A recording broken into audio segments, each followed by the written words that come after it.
Rasulullah dawuh, hindarilah berbicara setelah sholat isya. Ketika kita habis jamaah sholat isya, terus sholat ba'diyah, setelah sholat ba'diyah usahakan jangan berbicara dengan siapapun. Karo konco, jadi sampai ngobrol jam setengah 8 bengi, jam 8 bengi ngobrol karo konco, iku hukumnya makruh. Ketok era tau krungu sampean kok kaya sok ngono modele. Dadi dalu ngobrol karo kanca setelah habis isya niku hukumnya makruh. Karena apa? Karena waktu malam itu waktu saatnya kita istirahat dan munajat kepada Allah. Jadi tidur sore habis jamaah sholat isya, sholat ba'diyah, ba'da sholat ba'diyah sholat sunat mutlak, terus tidur itu hukumnya sunnah. Kecuali ngobrolnya sama istri. Ngobrol sama istri setelah habis isya ini hukumnya tidak makruh tapi sunnah. Jadi Kofik ngobrol bareng isya neng cakruk kene karo Pak Pra makruh hukumnya Pak. Ngobrol apa ya makruh. Kok guyu ki padha ngobrol apa to ki. Tapi nek ngobrol karo Mbak Nimas sunnah. Apa nih anak-anak wayah turu niku hukumnya sunnah. Itu yang dilakukan Rasulullah. Kenapa? Ini kondisional. Kalau saya dengan uminya habis isya nggak memungkinkan, karena mungkin umat membutuhkan, santri membutuhkan, maka waktu yang paling tepat untuk saya ngobrol sama umi itu ya setelah subuh atau sebelum subuh. Kalau habis subuh ngajar ya sebelum jamaah subuh itu ya ngobrol santai. Apa yang diobrolkan Kak Budi? Nggak boleh ngobrol utang. Satu, nggak boleh ngobrol utang. Wong lanang ngobrol utang karo bojo sahwate ilang Pak. Wong wedok ayune ilang, nggak oleh ngobrol utang. Dua, nggak boleh ngobrol tentang sesuatu yang membuat suami atau istri tertekan. Berarti obrolan ringan-ringan saja. Yo ngayal-ngayal sidik yo ora apa-apa. Wis pokoke ngobrol, yang penting bangun komunikasi in time. Jadi tidak keganggu anak, tidak keganggu tetangga, tidak keganggu siapa, usahakan ngobrol. Matikan HP, tatap suami kita, tatap istri kita. Itu yang dilakukan Rasulullah Shallallahu Alaihi Wasallam. Yang kedua, walatoful kalimah. Yang kedua itu latofatul kalimah. Rasulullah itu berbicaranya manis, berbicaranya indah. Cara nek bahasane kene apa? Nek ngomong karo bojo sing alus. Alus karo mesra itu dua hal yang berbeda. Ono sing alus tapi nyelekit. Yah, enten apa mah? Tak sawang-sawang lo yah yo. Jenengan ngriki niku ketingale kok mboten beto napa-napa. Jenengan ngriki rak beto kentol mawon to nggih ngoten. Wi alus tapi nyelekit ngoten niku.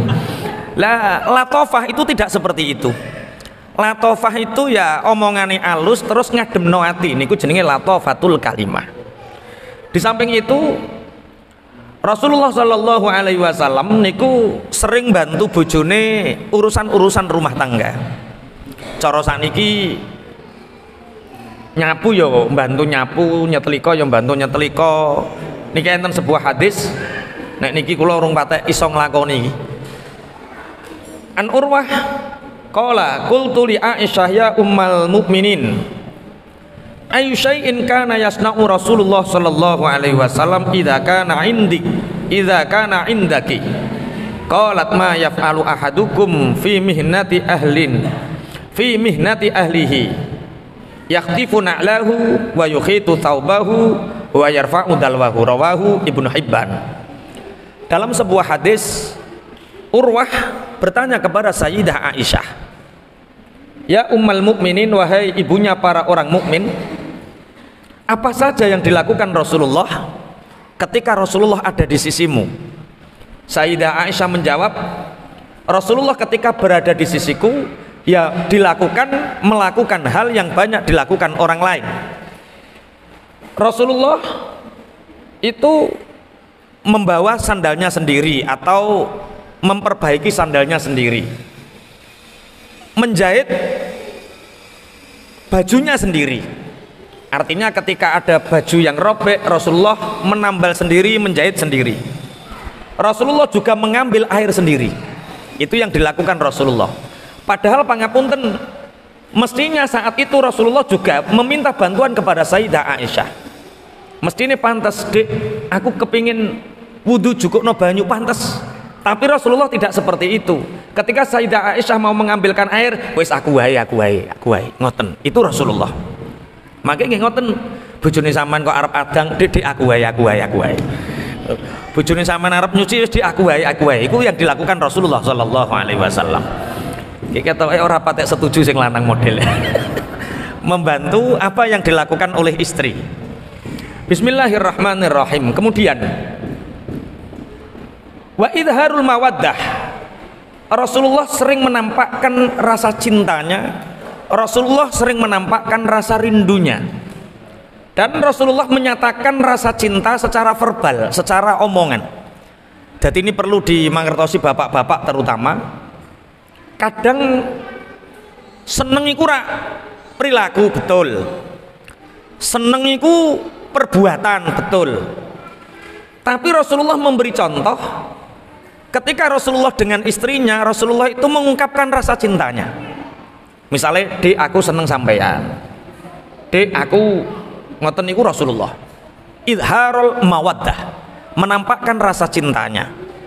Ini bisa dilakukan ketika pangapunten hubungan biologis.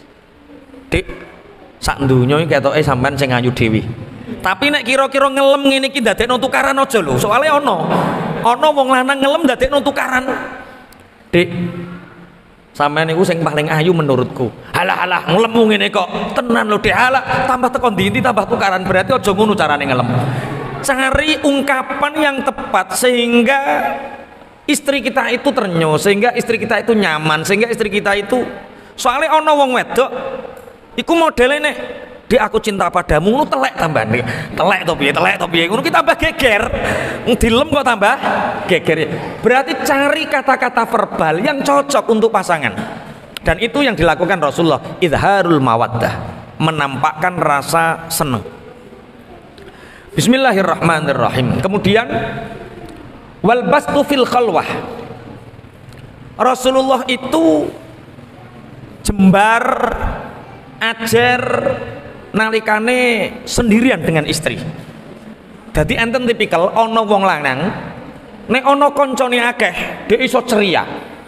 Nek ana kancane akeh, ana bojone, ana kancane, dhek kaya ya kaya paling bahagia sedunia. Tapi nek wayah di depan istrinya sendirian bedidet meneng wae. Nah ini perlu diperbaiki. Rasulullah itu al-bastu fil khalwah, al-basit fil khalwah. Rasulullah itu ketika di depan istrinya pokoknya kaya pinter dhewe dhek, kaya sing paling apian dhek, kaya sing paling sayang dhek. Jadi istri itu merasa, wah, pokoknya nek orang ngobrol karo bojo iku wis urip iku piye nek arane fake piye tanpa dirimu hampa ngono lho modele.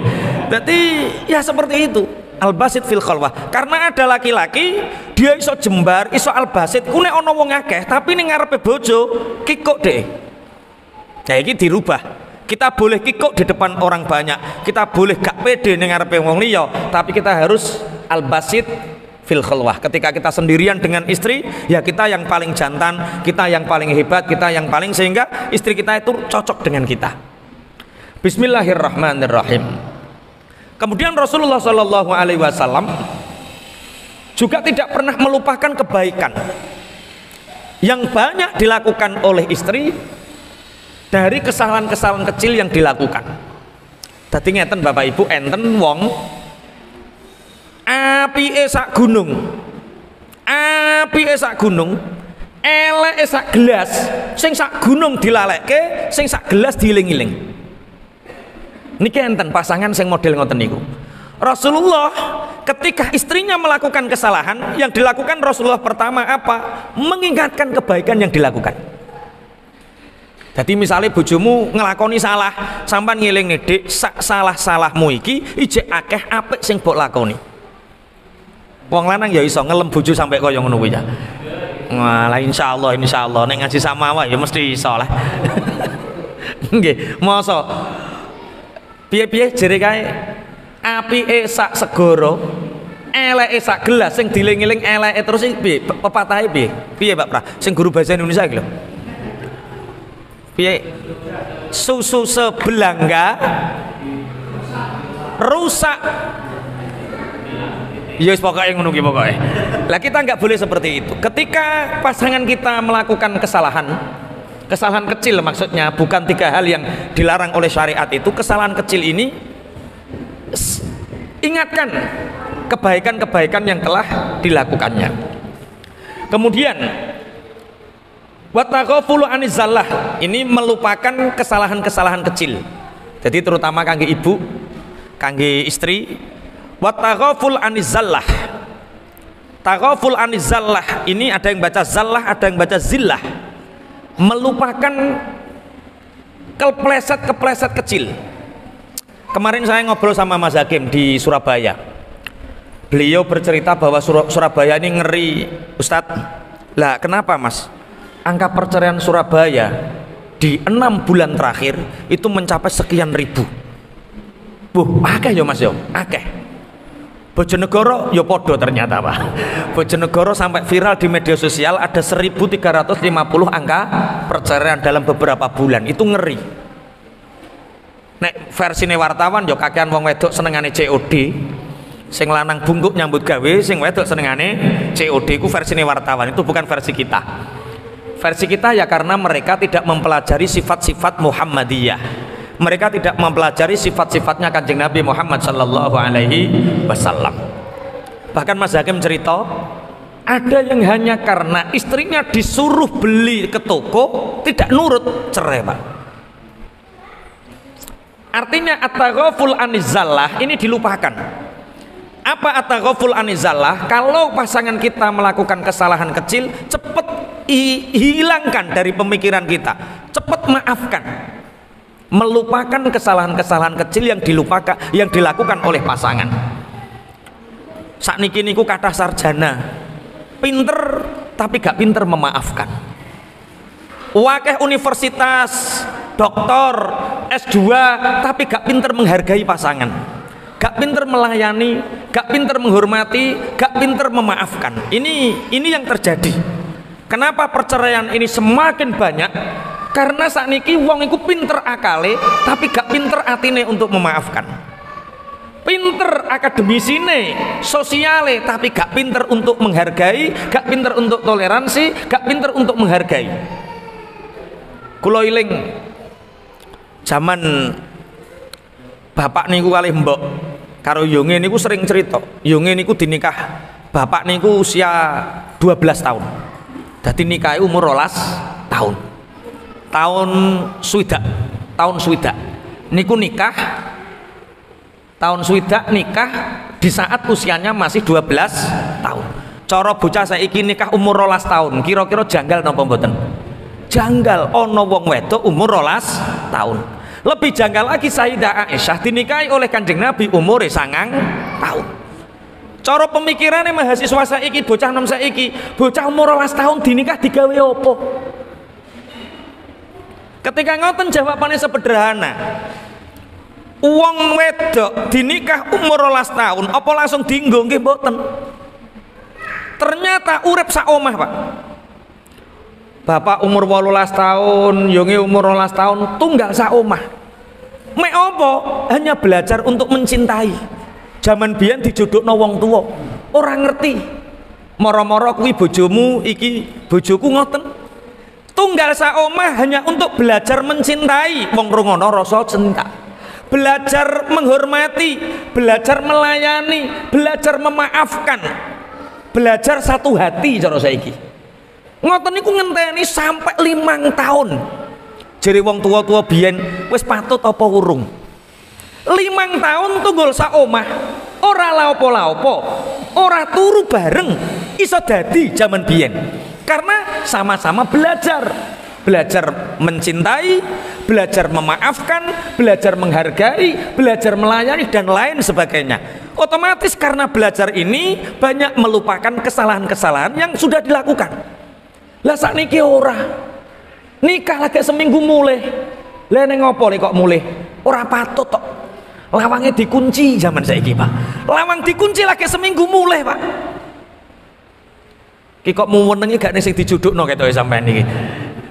Sampean sedina langsung patut ya bojomu ya. Masya Allah, ini zaman biyen. Jadi orang dulu lebih banyak belajar sifat-sifat Kanjeng Nabi Muhammad. Orang sekarang lebih pinter tapi nggak pernah belajar sifat-sifatnya Kanjeng Nabi. Mulane zaman biyen najan dijodhokno pada akhirnya patut seneng nalikane wis 5 tahun. Seneng nalikane 6 tahun. Zaman biyen biasa. Zaman saiki ora iso Pak, memaafkan ora iso. Belajar mencintai, menghargai gak iso. Belajar melayani ora iso. Alasane nopo? Aku gak seneng. Bismillahirrahmanirrahim. Pun kula lajengaken. Wa iqalatul usrati. Wa iqalatul usrati. Kanjeng Nabi santun dan memaafkan. Artinya santun dan memaafkan itu tidak pernah melukai dengan omongan, tidak pernah melukai istri dengan perbuatan. Orang ngampleng ya orang ngomong menyakitkan. Ma daraba Rasulullah sallallahu alaihi wasallam syai'an qattu biyadihi wala imra'atan wala khadiman illa ayyujahida fi sabilillah, rawahu Muslim. Rasulullah Shallallahu Alaihi Wasallam tidak pernah sekalipun memukul dengan tangannya, tidak memukul istrinya, tidak memukul anak cucunya, tidak memukul pelayannya, tidak memukul siapapun kecuali saat berjihad di jalan Allah.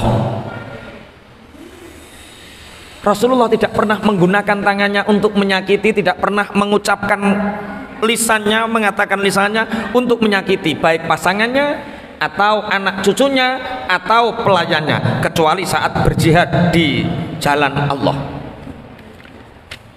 Wasiyanata irdiha, Rasulullah itu menjaga harta istrinya. Seorang suami punya kewajiban untuk ikut menjaga harta istrinya. Loh, apakah istri itu punya harta? Punya. Mas kawin yang diberikan suami kepada istri itu menjadi hak istrinya. Wirosah, harta warisan dari orang tuanya kepada istri itu menjadi hak milik istrinya. Kemudian kalau seorang istri pangapunten punya pekerjaan, membantu suaminya atau dia menghasilkan dirinya untuk membantu, pada dasarnya istri itu bekerja sebenarnya mubah, tidak ada kemakruhan dan tidak ada keharaman. Dulu ada beberapa sahabiyah juga ikut membantu suaminya bekerja. Sayyidah Fatimah Az-Zahra juga menenun, menjahit pakaian yang dari jahit pakaiannya itu mendapatkan upah. Lah upah istri ini otomatis menjadi hak milik istri. Suami juga punya kewajiban, harta istri harus ikut menjaganya. Ora kok halah duwe bojo ben-ben ngono, tidak. Bismillahirrahmanirrahim. Kemudian Rasulullah Shallallahu Alaihi Wasallam niku suami yang romantis, artinya wakilatu mujadalatiha. Rasulullah itu tidak mau berdebat dengan istrinya. Jadi bapak jenengan nek kepingin tiru Kanjeng Nabi, nek bojomu ngajak debat, hindari. Kok guya-guyu sering bantah-bantah Pak Saman? Nggih, hindari. Iya aja tinggal ngopi lah. Rungokno ae, rungokno dhisik. Wis Dik, durung rungokno neh. Wis Dik, durung rungokno neh. Kok nek wis kesel lagi tinggal. Kok nek mulai digremengi neh. Urung Dik, iya wis tinggal neh, ora apa-apa. Wa qillatu mujadalatiha. Rasulullah itu sedikit untuk enggak seneng bantah-bantahan dengan pasangan, dengan istrinya. Artinya Rasulullah itu mengungkapkan dengan ucapan-ucapan romantis. Bahasanya indah, romantis. Kemudian Rasulullah juga melibatkan istri dalam semua bentuk perjuangan. Bahkan nek teng mriki teng kitab Majmu' Rasail dicatat wa badlul mu'nati bila bukhlin laha. Rasulullah itu memberi biaya hidup tidak pelit kepada istrinya. Jangankan kepada istri, terhadap siapapun Rasulullah tidak pernah pelit. Tapi ojo nganggo ilmu anyar iki Fik, dinane ngaji rada anu. Ono pemahaman suami itu tidak dituntut setia, suami itu hanya dituntut tanggung jawab. Lho wis Kofik mampu wah pisan ki Pak. Ya aja ngono dhisik. Memang dalam konsep poligami memang suami diperbolehkan poligami. Artinya suami tidak dituntut setia dengan satu istri, tapi suami itu dituntut untuk tanggung jawab. Tapi ki ungkapan iki aja kok terus berarti aja mbok tafsiri ngono dhisik. Engko tambah walah karo Pak Yayo oleh pisan. Iki butuh pembahasan yang luas. Wes, Rasulullah tidak pernah pelit terhadap istrinya. Rasulullah selalu melibatkan istrinya dalam perjuangan. Kemudian suatu saat salah satu istri Rasulullah Shallallahu Alaihi Wasallam itikaf di masjid, diikuti oleh Rasulullah. Nama istri Rasulullah ini adalah Sofiyah. Ketika Rasulullah mau kemana dek?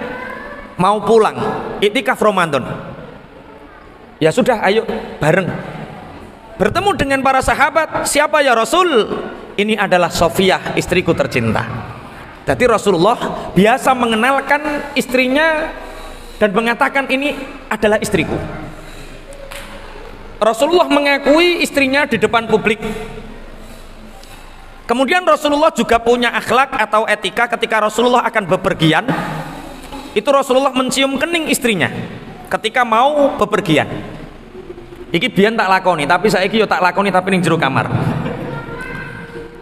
Kula sering ketika membaca kitab-kitab tentang akhlak Rasulullah kepada istrinya, diantaranya yaitu Kanjeng Nabi niku nek arep metu niku mencium kening istrinya. Lah kula awal-awal nikah nggih ngoten disawang santri, disawang wong ngoten iki biasa mencium istri di keningnya di saat akan bepergian. Tapi berhubung ada kejadian insiden, koncoku ku cerai mau gara-gara dia tidak pernah dipamiti karo bojone, Pak. Dadi ngeten, beliau mondok di salah satu pondok pesantren, sing nalikane Pak Yai ini arep lunga, mobil wis ning kono, mesti bojone cium tangan bolak-balik, terus Pak Yai ini niki mencium keningnya. Sehingga santri ini sok aku nek dadi kiai, sok nek aku dadi ustad, kaya ngono, prasane ngono. Bareng dadi kiai dadak ora ngono, Pak. Bojone kon cium bolak-balik ora gelem. Akhirnya menyesal kecewa. Oh, ternyata mengumbar kemesraan di depan publik itu kadang baik tapi juga kadang tidak baik. Lah setelah koncoku cerai niku kula mboten nate nek kepingin cium ulak-walik yo ning jero kamar, nek kepingin mencium kening yo ning jero kamar, kok roh pokoke metu ko lawang mlebu mobil ngono wae. Nek sampean kan gak disawang, gak ning sing pingin yo ngono ora apa-apa. Ning ngarep itu ora apa-apa, ning pinggir mobil ora apa-apa. Lu pernah lo aku ngejak sapa kae Fik Mas Dimas. Mas Dimas arep ngaji neng Rembang, jemput Mas Tio karo Mbak Kalin. Mas Tio nyium Mbak Kalin niku neng terminal neng keninge. Mas Dimas, ya Allah astagfirullah, ya Allah. Oleh ra kaprah, ya Allah. Ternyata ada sesuatu yang seperti itu dianggap wow ngoten lho. Lah ngoten niku nek sing muni ya Allah ki ora padha karo dhek kan astagfirullah. Lah bojoku kok gak kaya ngono kan ngono. Akhirnya menyesal. Mulane hati-hati kalau kita mengumbar kemesraan di depan publik, kudu hati-hati. Nek eneng sing merasa punya istri musibah iya. Wes bojoku kok gak kaya ngono lho maksudnya. Pun Rasulullah mencium istrinya ketika hendak safar. Kemudian wa ikramu ahliha, Rasulullah itu juga memuliakan keluarga dari si istri. Jadi kalau kita gelem karo sing wedok, ya awake kudu gelem bapak ibuke, ya gelem ponakane, ya gelem dulur-dulure. Aja gelem bojone tok tapi ora gelem liyane. Sayyidah Aisyah juga menceritakan Rasulullah ketika sendirian niku sering tidur di pangkuan istrinya. Niki gampang lakonane iki. Dadi engko teko omah, "Dek, ning apa? Ndang lungguh to, Dek, aku pengen Bu." Nggih. Rasulullah sering tidur di pangkuan istri. Kemudian Rasulullah Shallallahu Alaihi Wasallam juga menerima kekurangan istri. Wa dawamul wa'di al jamili. Rasulullah selalu memberikan harapan-harapan yang indah. Lah iki termasuk etikane Bapak nalikane kita ngobrol karo bojo, etikane yaiku wadawamul wa'di al jamil, memberi harapan positif, memberi pembicaraan positif kepada istri. Dek kepingin haji, ya pingin le Mas, masa gak kepingin tak daftarno ya. Ayo to Mas, tapi gung saiki. Sok dongakno muga-muga nang cepet iso daftar haji. Itu jenenge dawamul wa'di al jamil. Selalu memberi harapan positif, memberikan harapan positif, harapan-harapan keindahan. Niku nek ngobrol karo bojo. Kemudian wasiddatul ghirati 'alaiha. Rasulullah selalu memberikan rasa semangat kepada istri. Orang ngendoni tapi selalu memberi apa? Semangat. Bismillahirrahmanirrahim. Dalam satu hadis ingkang dipun riwayataken kalih Imam Ahmad, idza ahabba ahadukum sahibahu falyatihi fi manzilihi falyukhbirhu annahu yuhibbuhu. Rawahu Ahmad.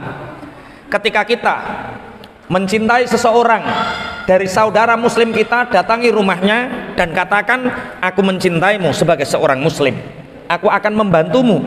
Ini seorang yang dua muslim saling mencintai karena agamanya Allah. Begitu juga ketika kita dengan pasangan kita, dengan suami kita, dengan istri kita. Kalau kita mencintai istri kita, maka datangi dia dan katakan, dek aku seneng sampeyan karena Allah, dek aku seneng sampeyan karena takjak melaku ning dalane Gusti Allah. Itu keterangan dari kitab Majmu'ur Rasail yang dikarang oleh Imam Al-Ghazali, bagaimana etika Rasulullah, adab-adab Rasulullah dengan istrinya. Qala Nabi sallallahu alaihi wasallam, salatul mar'ati wahdaha tafdulu ala salatiha fil jam'i ay jam'i rijali bi 25 darajah. Hadza mahmulun ala syabati wa nahwiha. Rawahu ad-Dailami an Ibnu Umar. Diceritakan dari Abdullah ibnu Umar, Imam ad-Dailami meriwayatkan satu hadis bahwa diceritakan dari Ummi Salamah, Kanjeng Nabi dawuh, salate wong wedok ning jero omah dhewean itu lebih baik daripada salat perempuan keluar dari rumahnya menuju masjid, pahalanya 25 derajat. Jadi wong wedok salat ning jero, aku kepingin oleh 17 derajat. Salatnya perempuan di dalam rumah sendirian, tidak ada orang yang tahu, itu pahalanya 25 derajat. Hari ini Bapak Ibu kita menyaksikan fenomena di mana wong wedok-wedok itu padha ketok solihah. Allahumma amin. Akeh wong wedok sapa majelis taklim. Allahumma amin. Akeh wong wedok sapa masjid. Allahumma. Fenomena itu mendulang pahala atau mendulang dosa. Aja simpulno dhisik kok khatamno dhisik. Kula tasik nyekseni. Mbok kula, yung kula, ibu kula niku tasik kula nyekseni. Di depan rumah kula niku ora enten musala. Dulu. Pondok Putri sekarang, yang sekarang jadi kantor Pondok Putri paling belakang, itu dulu rumahnya Mbah. Saya di situ. Jadi yang sekarang rumahnya Gus Umam itu dulu lapangan. Depan rumah persis ada musola. Tapi yunge arep sholat jamaah terawih, arep sholat fardu saja, itu sama mbah itu dilempar apa? Pucukan. Padahal anaknya wis papat. Kulo kelas 3 SD, kulo kelas 4 SD, kulo SMP, yunge niku nek arep sholat jamaah diberung kali nganggo apa? Pucukan. Diantem tenan, Pak.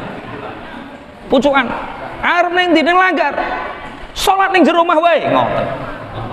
Itu mbah cara didiknya seperti itu. Saya menyaksikan sendiri. Kalau kita angklete gak oleh sholat jamaah ning jaba iku piye? Wong yo ning ngarepe omah. Bismillahirrahmanirrahim. Pun kula lajeng aja simpulno dhisik, aja simpulno dhisik. Iku nek mbok simpulno dhisik tambah repot. Engko bojomu terus mbok bondo ora oleh metu. Bismillahirrahmanirrahim. Salatnya perempuan di dalam rumah sendirian itu lebih afdol daripada salat jamaah. Satu, pahalanya terpaut 25 derajat. Salat perempuan di dalam rumah sendirian itu lebih afdol daripada salat jamaah bersama Nabi. Wa qala Rasulullah sallallahu alaihi wasallam, inna ahabba salatil mar'ati, inna ahabba salatal mar'ati ilallahi fi asyaddi makanin fi baitiha zulmatun sebaik-baik sholatnya perempuan sungguh menurut Allah itu sebaik-baik tempat yang di situ tempatnya di dalam rumah dan gelap. Saapi-api salate wong wedok menurut Allah, terus Kanjeng Nabi iku salate wong wedok sing ning jero omah, ning jero kamar tik peteng. Ah niki rada berat ngaji iki ya. Wa qala Rasulullah sallallahu alaihi wasallam, innal mar'ata takhruju min baitiha wa ma biha ba'sun alwawu lil hal wal halu laisa biha dararun fayastashrifuha asyaitonu. Niki pun mulai kenapa ada larangan perempuan untuk sholat jamaah di dalam masjid. Fayaqulu la tamurrina ala ahadin illa ajabathu wa innal mar'ata la talbisu thiyabaha fayaqulu ahluha aina turidina fataqulu a'udu maridon au asyhadu janazatan au usalli fil masjid wa ma abadat imra'atun rabbaha mithla an ta'budahu fi baitiha. Kanjeng Nabi Muhammad sallallahu alaihi wasallam dawuh, sungguh ada perempuan, istri maksudnya, keluar dari rumahnya, kemudian wa ma biha ba'sun, dan dia tidak punya masalah, tidak ada bahaya apapun, tidak ada fitnah, tidak ada bahaya apapun yang mengancam dia keluar dari rumah, niatnya ibadah. Kemudian fayastashrifuha asyaitonu, kemudian ketika ada keluar perempuan ini dari rumahnya, maka setan itu melotot matanya memandang perempuan ini. Kemudian fayaqulu la tamurrina ala hadin illa ajabathu, setan ini akan mendekati perempuan ini, mendekati semakin dekat dan membisikkan ke dalam hatinya, hai, kamu jangan sekali-kali berjalan kecuali orang akan kagum dengan kecantikanmu, kecuali orang akan heran kagum dengan kemolekan tubuhmu, dengan cantiknya parasmu dan lain sebagainya. Mulane wong wedok iku asline nek metu iku niate wis apik, tapi lagi kok ngarep omah wis kegodho setan. Karo setan wis dipri-prike ning atine, kowe nek metu saka omah aja sampe ana wong nyawang kowe tapi gak kagum. Sing muni ngono sapa jenenge? Setan. Akhirnya wong wedok niki karena orang perempuan itu mudah tergoda, akhirnya oh iya akhirnya mlakune wong wedok wis beda ning jero omah karo ning jaba iku wis beda. Kok guyu bojone sampean ya ngono ya. Mlakune ning jero omah karo ning jaba iku wis beda. Carane wis beda, cara berpakaiane wis beda. Nek ning jero omah desteran, nek ning jaba nek ning jero omah ora mikir apa-apa, nek ning metu. Lah itu karena satu langkah keluar dari rumah dia sudah terjebak oleh jebakan setan. Dilanjutkan. Dinane kan wis wong lanang, saiki gilirane wong wedok to iki ya. Ya wis pokoke iki rungokno wong wedok-wedok. Cuma sayang gak patek akeh sing ngaji iki. Roh wae gilirane diseneni ya. Setan muni ngene, la tamurina ala ahadin illa ajabathu. Kowe aja mlaku ngliwati wong kejaba wong iku akan heran dengan kecantikanmu. Wa innal mar'ata la talbisu thiyabaha fayaqulu ahluha aina turidin fataqulu a'udu maridon. Sungguh ketika perempuan memakai pakaiannya, kemudian suaminya bertanya, "Dek, kok kamu menggunakan pakaian yang indah mau kemana?" Maka dia menjawab, "A'udzu maridon."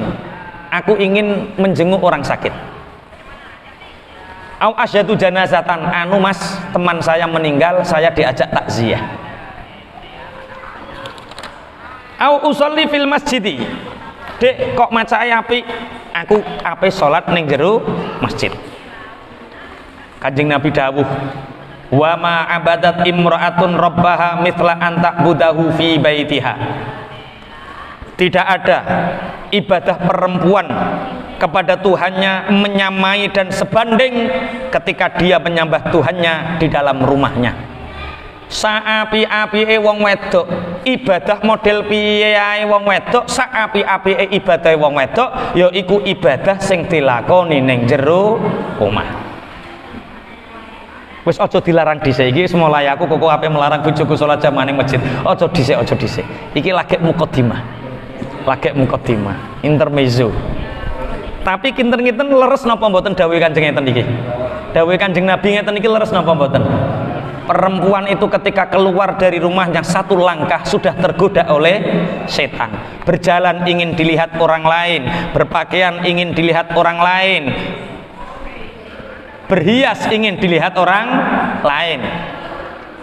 Wa an Abi Muhammad Asy-Syaibani annahu ra'a Abdullah yakhruju an-nisaa minal masjid yaumal jumu'ati fayaqulu ukhrujna ila buyutikunna fadzalika khairul lakunna rawahu at-Tabrani fil kabiri. Ada satu kisah. Suatu saat Rasulullah Muhammad sallallahu alaihi wasallam melihat Abdullah ini di dalam kitab Al-Kabir atau Tabrani ini ada perempuan keluar dari rumahnya untuk melaksanakan sholat Jumat. Kemudian niki enten Abdullah ibnu Syayyab. Abdullah ibnu Syayyab ini menceritakan bahwa dia melihat ada seorang wanita keluar dari masjid dari sholat Jumat. Wa yaqulu ukhrujna ila buyutikunna. Abdullah ibnu Syayyab ini mengatakan, hai perempuan, keluar kalian dari masjid, pulang kalian ke rumah kalian. Dadi ana wong wedok-wedok pengin sholat Jumat. Oleh Abdullah ibnu Syayyab, beliau adalah sahabi, orang yang menangi Kanjeng Nabi, orang yang ngerti pendidikannya Kanjeng Nabi. Ana wong wedok salat Jumat ing masjid, oleh Abdullah ibnu Syayyab diusir. Ukhrujna ila buyutikunna, keluar kalian dari masjid menuju rumah kalian. Fadzalika khairul lakunna. Salat di rumahmu, zuhur sendirian di rumahmu itu lebih baik daripada salat Jumat di masjid berjamaah. Bapak Ibu, hari ini kita bisa menyaksikan banyak sekali wanita-wanita yang sholat Jumat. Bagaimana menurut Imam Syafi'i kalau kita ngaji? Kalau menurut pandangan Imam Syafi'i, yang paling utama orang perempuan itu sholat zuhur. Tapi kalau sholat Jumat apakah boleh? Sekadar boleh bagi siapa? Bagi orang yang sudah Aisyah, bagi orang yang sudah tidak haid, usia 63 tahun. Kalau masih di bawah 63 tahun, 55, 57, tolong tetap sholat zuhur di dalam rumah. Bismillahirrahmanirrahim. Iki ngaji iki ketoke gak patek populer ya. Sekarang marai menggalakkan wanita majlis taklim, terus menggalakkan wanita oh iya, di dalam masjid. Pun kula lajengaken. Pokoke iki nek gong rampung aja anu dhisik, aja simpulno dhisik. Kok moro-moro mbok simpulno bojomu mbok tekan mbok kongkon omah terus. Kula lajengaken. Bismillahirrahmanirrahim. Wonten malih setunggaling riwayat waruya annamra'atan marrat ala Abi Hurairah radhiyallahu anhu. Warihuha yu'assafu utawa yu'assifu atau yaksifu. Faqala laha aina turidina ya ummatal jabbar. Qalat ilal masjid. Qala au tatayyabat? Qalat na'am. Qala farji'i faltasili fa inni sami'tu Rasulullah sallallahu alaihi wasallam yaqul la yaqbalullaha salatan min imra'atin kharajat ilal masjid wa rayhuha yaksifu hatta tarji'a fataltasila. Bismillahirrahmanirrahim. Ada seorang perempuan, ibunya Jabbar, mau sholat jamaah di masjid, bertemu dengan sahabat Abu Hurairah. Kemudian Abu Hurairah ini mencium bau harum dari Ummat Jabbar ini. Ditanya, kamu mau kemana wahai Ummat Jabbar? Kamu mau kemana wahai ibunya Jabbar? Ibunya Jabbar menjawab, menuju masjid. Aku mau sholat jamaah. Dengan harum seharum ini? Ya. Kembali pulang, mandi, bersihkan bau harummu, baru kembali ke masjid. Padahal Ummat Jabbar kalau melihat ini, beliau sudah sepuh, tapi nganggo minyak wangi, dikongkon mantuk, dikongkon adus. Abu Hurairah mengatakan, sungguh aku telah mendengar Rasulullah Shallallahu Alaihi Wasallam bersabda, aku mendengar Rasulullah bersabda, Allah tidak menerima sholat perempuan yang keluar menuju masjid dan baunya harum sampai dia pulang dan mandi. Jadi wong wedok niku akhlake wong wedok siji, jangan sering keluar rumah untuk keramaian. Dua, walaupun itu untuk ibadah. Dua, tidak menggunakan minyak wangi sing minyak wangi itu bisa dicium oleh orang lain. Minyak wangi ini jenenge ST. Minyak ST, paham ibu? Minyak ST, minyak selamat tinggal. Orangnya sudah ke sana, baunya masih di sini. Namanya minyak apa? ST, minyak selamat tinggal. Itu nggak boleh. Apakah orang perempuan boleh menggunakan minyak wangi? Boleh. Untuk orang lain tidak mencium bau tidak enak badannya. Terus sing dienggo iku minyak sing sekiranya pinggire ora mampu nyelengit. Terus tidak mengandung ingin mencium lagi. Oleh, tapi nek iso pinggirmu ojo ngambu wangine. Sampai seberapa batasannya engko sampean ngerti dhewe batase. Terutama sing lanang-lanang kudu juweh. Apa kok wah bumbu iki lho. Kurangi. Ganti kelambi, kurangi. Kok mbok cium nek kok sak meter kok cek mampu. Kurangi, ganti kelambine, kurangi. Sing dienggo eksperimen kudu sing lanang. Jarak 1 meter. Piye bi? Orang mampu. Oh ya wis, berarti sing mampu sampean dhewe, sing penting kancamu gak terganggu. Ini riwayat dari Abu Hurairah ketika ada seorang perempuan yang menggunakan minyak wangi, sing minyak wangi ini bisa dicium oleh orang-orang sekitarnya. Saiki wis akeh terjadi apa urung yo ngene iki? Sing paling contoh gampang yang minyake sing ning pesawat iku jenenge apa? Pramugari, wonge 2 meter ambune jek ning kene, Pak. Nah, iku aja tiru, ngono kuwi sing ora oleh. Sebisa mungkin perempuan bisa menjaga jangan sampai orang mencium bau harum kita. Wa ruya an Aisyah radhiyallahu anha qalat bainama Rasulullah sallallahu alaihi wasallam niki enten malih bainama Rasulullah jalisun fil masjidi idza qalat imra'atun, kemudian masuk seorang perempuan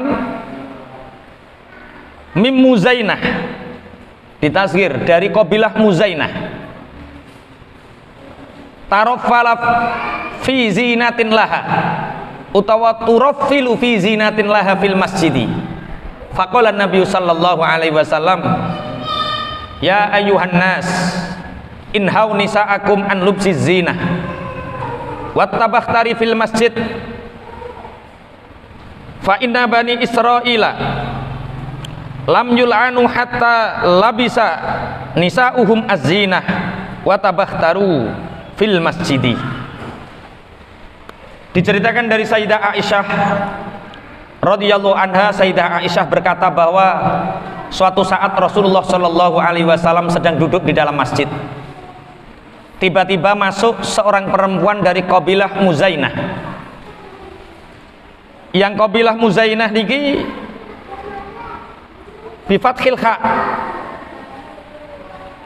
ay tutilu thiyabaha,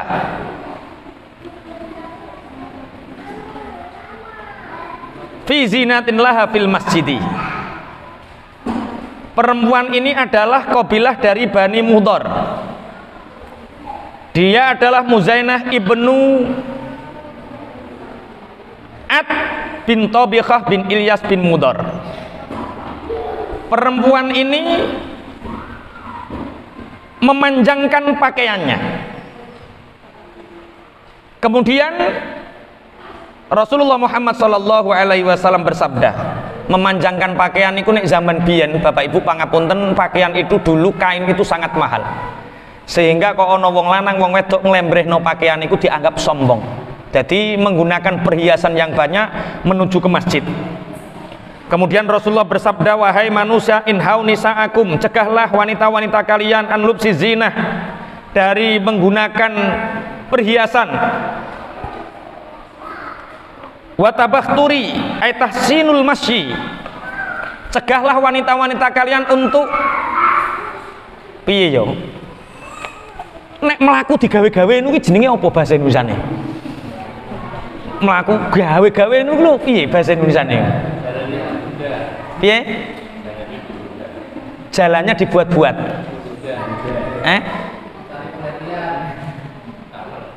Jalan mlakune tapi kanggo golek perhatian. Kok ana wong wedok mlaku ning jero masjid utawa menuju masjid, dia banyak berhias, kemudian jalannya dibuat-buat, cegahlah. Karena apa? Allah tidak melaknat Bani Israel sebelum wanita-wanita mereka banyak berhias, wanita-wanita banyak tingkah di dalam berjalan di dalam masjid. Rawahu Ibnu Majah. Wa hadhi zinah kabiratun idza tahaqqaqat al fitnah. Termasuk dosa besar ketika perempuan berhias melakukan digawe-gawe, termasuk dosa besar ketika melakukan digawe-gawe dan berhias itu mendatangkan fitnah. Bismillahirrahmanirrahim. Ketika tidak mendatangkan fitnah bareng bojone itu hukumnya makruh. Wa qala Nabi sallallahu alaihi wasallam. Iki tambah angel. Ayyuma mura'atin ista'attarat summa kharajat famarat ala qaumin liyajidu rihaha fahiya zaniyatun wa kullu ainin zaniyah. Kanjeng Nabi dawuh, setiap wanita sing nglabur minyak wangi awake, kemudian dia keluar dari rumahnya, kemudian berjalan melewati kaum yang tujuannya untuk orang-orang itu mencium bau harumnya, sungguh wanita itu telah berzina. Setiap mata juga melakukan zina. Zina mata yaitu melihat dan mencium bau wanita yang berjalan di depannya. Sing zina sapa? Sing ngambu ketut zina, sing melaku ya ketut zina. Lah kula jenengan iku piye nek eneng wong wedok brel niki piye terusan? Aja diambu empet. Kok nek wis kira-kira gak mampu lagi disedot. Soalnya tapi teng mriki dipun jelasaken ay kazaniyah fi husulil itsmi wa intafawat. Maksudnya berzina di sini dosanya seperti berzina walaupun tidak secara nyata berzina. Dosanya saja seperti orang berzina. Wa kullu ainin nadzarat ila mahramin zaniyatun, setiap mata yang melihat yang bukan mahramnya maka itu termasuk zina. Kama taqaddama rawahu Imam Ahmad. Dari penjelasan ini bisa kita simpulkan bahwa satu, sebaik-baik ibadah wanita adalah di dalam rumah. Orang perempuan sholat sendiri di dalam rumah itu pahalanya 25 derajat, mengalahkan pahalanya orang perempuan yang sholat menuju masjid. Kemudian menggunakan minyak wangi yang berlebihan bagi orang wanita hukumnya haram. Yang ketiga, berhias. Yang keempat yaitu tabakhtar atau berjalan melenggok-lenggok, berjalan mengada-ngada. Mulane termasuk wong wedok sing ora oleh dinikahi yaiku wong wedok sing ning mlaku ngentekno sandal. Srek. Kuwi aja dinikah. Wong wedok kok nek mlaku ngentekno sandal kuwi nyebabke lah yo wong wedok ngentekno sandal niku sing lanang ngenes, Pak. Perkara istrinya menjadi perhatian banyak orang.